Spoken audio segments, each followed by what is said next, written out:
Hey guys, subscribe for daily content. And if you're shopping for gear, make sure you check out the description for the newest items at some of the very best online retailers. There's also links for some of the items that I personally recommend. Thanks!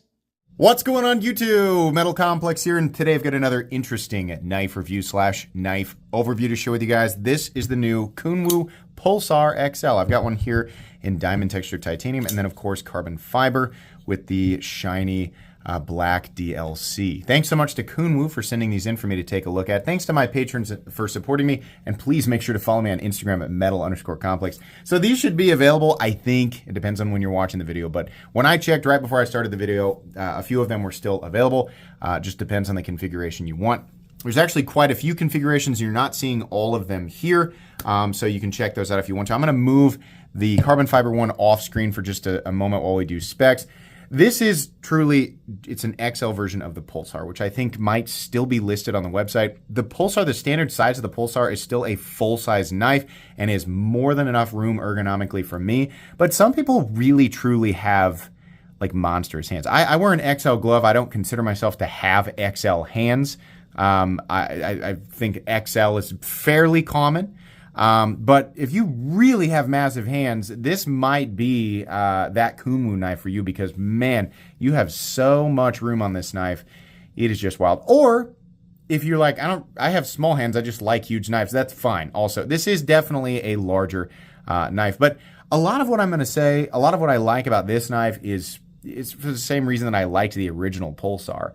But I do have a lot to say, and I want to share my thoughts with you guys. Let's get measurements real quick. Overall length of the Pulsar XL is coming in at 8.75 inches. Blade length, my measurement, 3.85. Cutting edge, 3.5 on the dot. Let's go ahead and do some size comparisons. Any custom scales you see in this section can be found down in the description under original goat and others. So up against the 8010 and the 8020.5, you can see here, it's a big knife. It's not quite as like robust as the 8010, but it definitely is at least, I think it's actually longer, and then it's way larger, obviously, than something like the 8020.5. How about up against the Spyderco PM2 and the Spyderco Para 3? Definitely larger than both, and definitely it has more cutting edge than both, quite a bit. And then last but not least, let's put it up against the Benchmade Griptilian, or in this case, the Ritter Hogue. Get back within the grid lines here that you guys can't see, but I can, and so it bothers me. And the Hogue Deca. Alrighty. How is the action on this knife? It's very, very good. If you are familiar with Kunwu, you're probably familiar with their version of the crossbar lock, which has proven to be a very, very well-tuned and very durable locking system. These systems will definitely survive like your normal spine wax and stuff like that. That's all the more it really needs to handle in my book. Yeah, both of them. In fact, I've never handled a Kunwu knife that didn't have a good secure locking system that could at least handle a little bit of spine pressure or impact. Obviously, I don't think, knives or locking knives need to withstand like massive, Major League Baseball swings against a tree or anything like that. But the locking systems are definitely durable enough and dependable enough. And they operate really well. These are stiffer and not as floppy as some companies are doing. Like the tension on the Omega Springs is good, and the system is nice and solid. It also comes with additional Omega Springs, which is really cool, and it's something that I wish that we would see across the board for companies that are doing crossbar locks. That alleviates a lot of worry and on the consumer's end, and it also alleviates a lot of headaches on the manufacturer, the OEMs, and Omega Springs can break, right? You can alleviate. I've never had an Omega Spring break, but I know that people have had them break. And I think a lot of that can be remedied or mitigated by just adding just a little tiny bit of lubricant every now and then. But sometimes they break for no reason and like right out of the box. Like it's rare, but it does happen. Now, yeah, you can go on eBay and find an Omega Spring and, size it to your knife. But all of this Kunwu makes it simple. Here's another set of Omega Springs. That, I feel like, is a very inexpensive, and honestly, I think it's probably money saving for the company over long term. It's a good way to serve customers, right? So an extra set of Omega Springs is extremely appreciated, and to other companies who might be watching this video, I don't know why you would, but if you are, if you're doing a crossbar lock, just give us another set of Omega springs. It's just a good idea. So this operates really well. The tension is correct considering the leverage you're getting on this size of blade and the shape of the hole, right? Whether you like to reverse flick it or you like to thumb flick it, it works really, really well. The action is super smooth. Just very, very easy to manipulate. And, you know, of course, if you don't want to, if you're not a fancy person, then just wheel it out with your thumb. It works super well. I really don't have an issue with it. The hole is knocked down, so it's not like you're, you know, kicking your fingernail against sharp edges or anything like that. It's just, it's great. I think, you know, depending which knife is going to be easier to deploy, like the bigger one or the smaller one, it really depends on how familiar you are with manipulating knives the way that I just did, and of course, how big your hands are or small your hands are relative to, you know, this or the smaller one, right? So that's one of those things where it's kind of difficult to describe, like which one's going to be better, right? Because it's going to be different for every person. But I think most people will be able to manipulate either of these, like the larger or smaller one. They'll be able to adapt to it. I mean, honestly, I don't have any critiques on the action or the ease of manipulation. These are just really, really good. It took like a much longer time than normal to emphasize that the action on this knife than a normal. I don't know why, but I guess I just wanted to point that out. Let's do carry profile. Thickness up against the Spyderco Para 3. It's a little bit thicker, not much. Length and height up against the PM2 and Para 3. Where are you? There you are. This guy's going to be fairly, I mean, that's where you're going to notice it, especially over the smaller one, because it's not just like a longer version. I think it's actually taller too.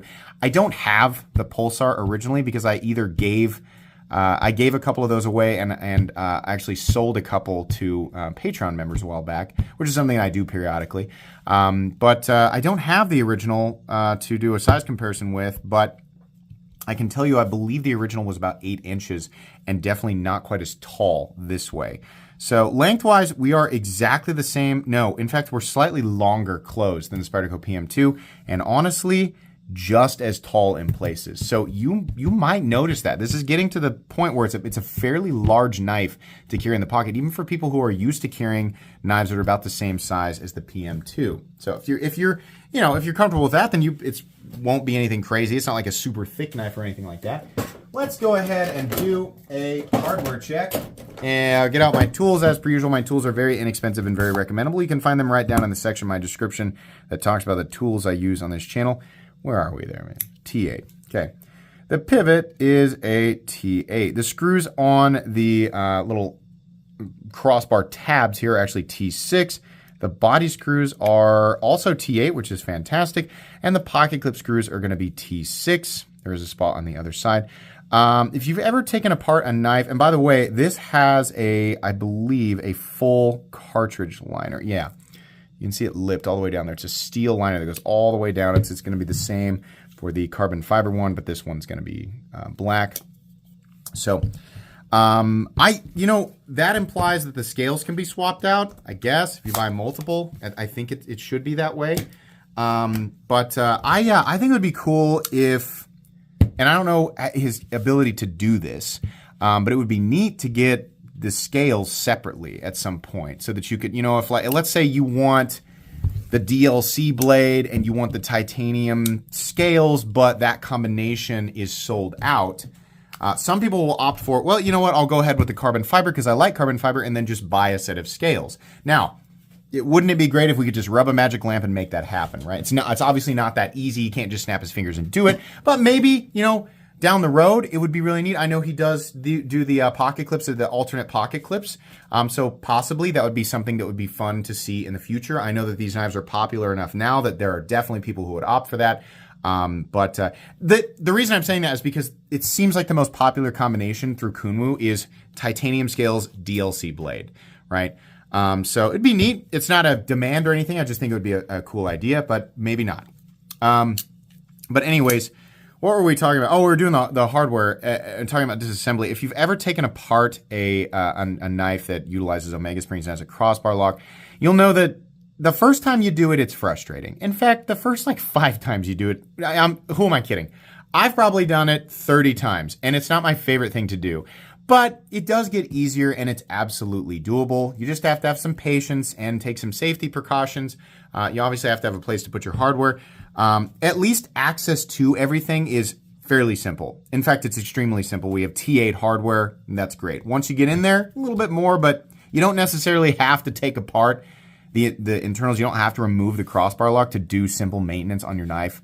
And most of the time, compressed air will solve the issue for you. A drop of 10-weight nano oil will solve most issues for a lot of people. But if you do have to take it apart, it's not too hard to get into, and it's not impossible to do. So anyways, let's go ahead and weigh these knives. Where's the scale? There it is. So the carbon fiber or the Damascus versions are going to be the lightest, obviously. So we'll weigh that first. 4.73 ounces. Honestly, pretty impressive, considering how big the knife is. It's not a lightweight knife by any means, but it's also not a super heavyweight knife. Now, the titanium one's definitely going to be a lot heavier at 6 ounces. So that's getting into heavy territory for not everybody, but a lot of people, right? So that you can use that to, kind of decide which version is going to be for you.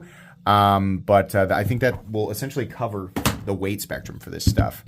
Let's go ahead and get a measurement of blade stock thickness. I mean, they're going to be exactly the same, so let's just go ahead and measure one of them. Blade stock thickness coming in at 125 thousandths, on the thinner side, especially for a knife of this size. Okay, meat and potatoes time. This is a beautifully ergonomic knife for a number of reasons. Number one, it's the general overall shape of the knife. I mean, this is clearly meant to cater to, people who really want a nice, comfortable, secure, and I almost said comfortable twice. Well, you know what? I will say comfortable twice. A comfortable, secure, comfortable grip. It's really great. I mean, choked back even is great, even without there being contoured scales. And the reason is because the pocket clip is shorter. You don't have to agree with me, but I like a shorter clip. I do need a bit of a ramp if we're going to do like a clip like this. If you want a milled clip, he sells that with a little bit of a ramp underneath, but it's straight and it's even better ergonomically. But with the clip being shorter, the bill of the clip, if it's present, doesn't go into the middle of your hand, which, I don't know about you, but that's like the weakest part of my hand. With some designs, if I'm using it and cutting over and over, truthfully, when I say that, I mean like if I'm cutting cardboard for an extended period of time and I'm using my bare hands.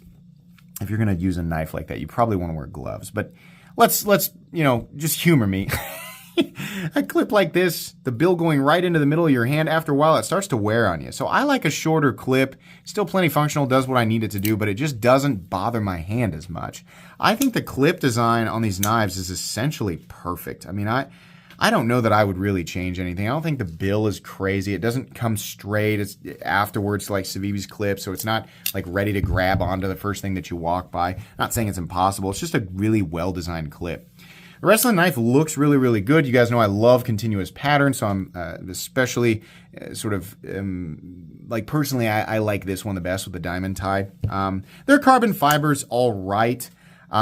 It's pretty basic looking. It's not like, okay, the carbon fiber that I hate the most is what you see on really expensive knives where it's like flat and shiny, and that makes it look exceptionally cheap. This is flat, it's not shiny, and it's still obviously very real carbon fiber, and it's done nicely. It's just nothing spectacular. Contoured carbon fiber looks a lot better because it kind of spreads out this grid, and it just makes it, in my opinion, look a little bit more appealing. So the way that Kunwu does this, the carbon fiber is not my favorite thing in the whole world, but I don't think there's anything wrong with it. That's just my personal opinion of it. Their Damascus, I think, looks pretty cool. I will almost always choose titanium. In fact, yeah, given the choice, I think I'll always choose titanium, but that's nice. We have a choice. You can choose what you like, right? Let's see here. What else can I point out? These still have the Damascus pivot collars, which is a nice touch. We don't see that a lot. We see pivot collars, but not in Damascus. I mean, that's pretty cool. The finishes on the blades, we have a couple of different options. You have the standard satin finish blades. I think periodically he offers, because I've got a Padre with kind of a dark matte tumbled finish. And then of course their shiny DLC is wonderful. Now, if you've not seen, you know what? I think I actually want to try this. I've seen him do this test, because this is real DLC. And if you don't know, real DLC is extremely scratch resistant. And I mean extremely scratch resistant. Rockwell hardness approaching 80 or beyond. So not only are you getting like incredible corrosion resistance, and on top of this is LMAX steel, by the way, which I don't know that we talked about. LMAX steel hardness 60 to 62, which I think is great, even on the coated ones according to the website. So it's already stainless steel, but you get extra corrosion resistance and extra scratch resistance on top of it. So DLC, when it comes to coatings, is like the pinnacle coating. That's the coating that you want. A lot of companies will claim that their coating is DLC when it isn't. True DLC, my understanding is always black, but not all black coatings are DLC. Other high quality coatings include Cerakote and PVD, but it's my understanding that they're not quite as durable as DLC. So the video I saw was him taking a bit and sort of, you're all gonna cringe? You can hear that, right? Boy, that did nothing. That did absolutely nothing. Yeah, that's legit. I mean, that's a bit, right?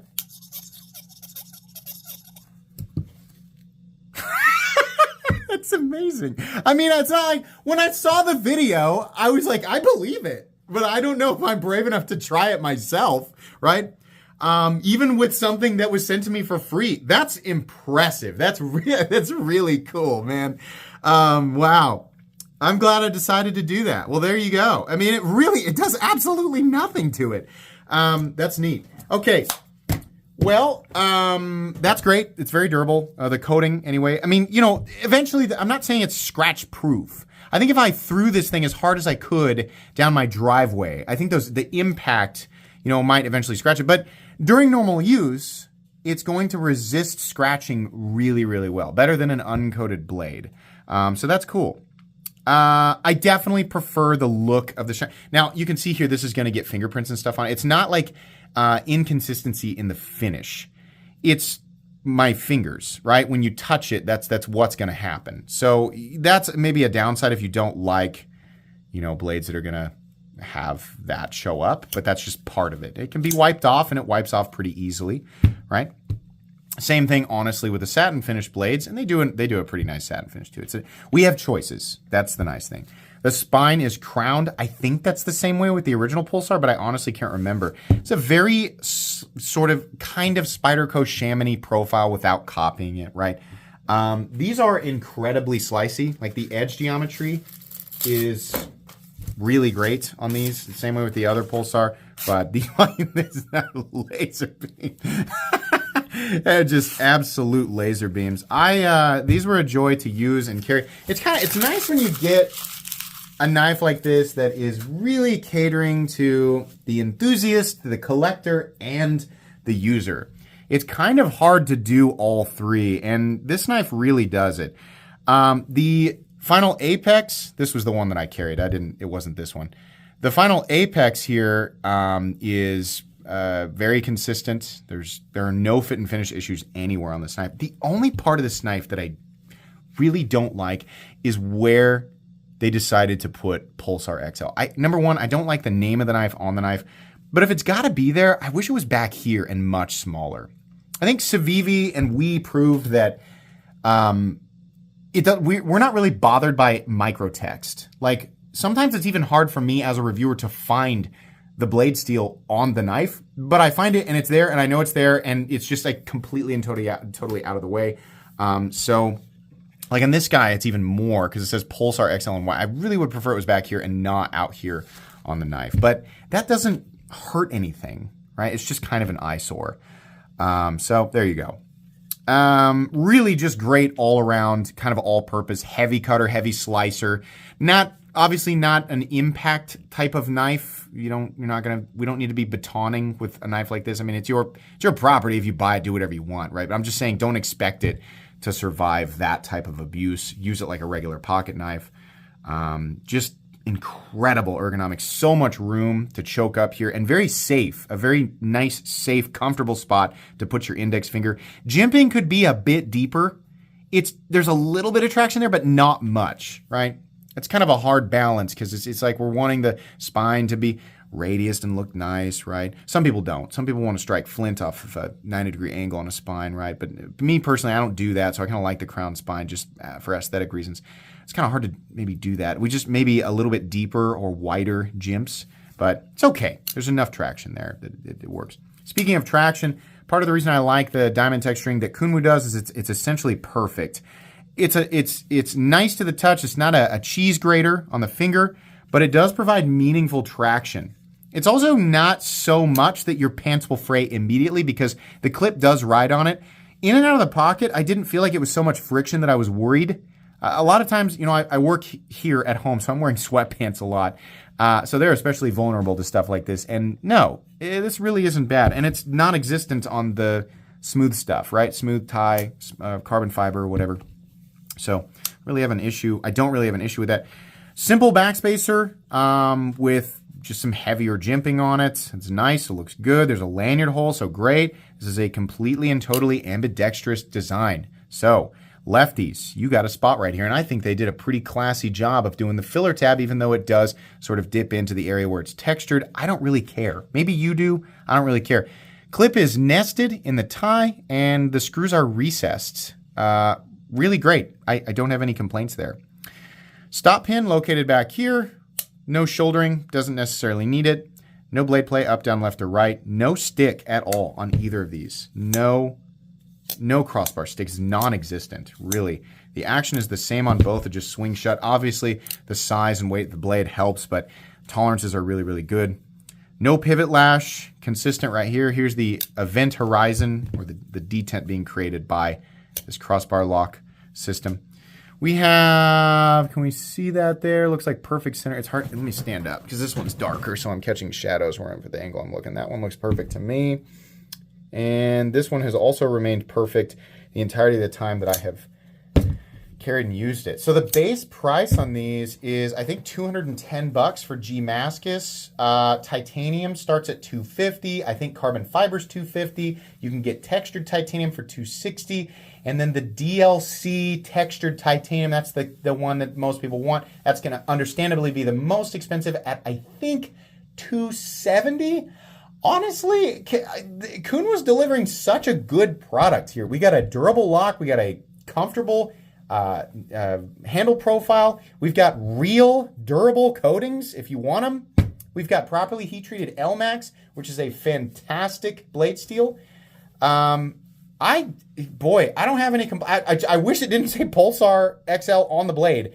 Outside of that, and maybe improve the jimping a little bit, man, this is an awesome knife. Like, what a great knife. And holy moly, the slicing capability of this. Easy to maintain, right? L-Max is not a super difficult blade steel to sharpen or touch up. I mean, this is really user-oriented, but you get the benefit, that collector and enthusiast fancy tickling. Every time you pull it out, you just get to go, man, that is cool. And it's the real deal. It's not meant to be a shiny, flashy, whatever. It's a real high-quality tool. Love it. Highly recommendable. I have no problem with their pricing, and they offer enough choices. You should be able to get the version that you want, right? So I think that, like the G Mascus and DLC ones are $209. Maybe just the plain ones, non-coated, might be even less. That was the least expensive one that I saw that was available, so that's what I'm going on. But yeah, extremely recommendable, guys. Really, really great stuff from Kunwu. That's going to be it. Check out the links in the description. Please make sure to follow me on Instagram at metal_complex. If you enjoyed this video, leave a like. If you'd like to check out my other content, I do, of course, have lots of videos of knives that are either expensive or inexpensive that I do or don't like. So check those out. And if you enjoy all my content, go ahead and click on that Metal Complex logo right there and subscribe because there's definitely more coming. Thanks again for watching, everybody, and have a great day.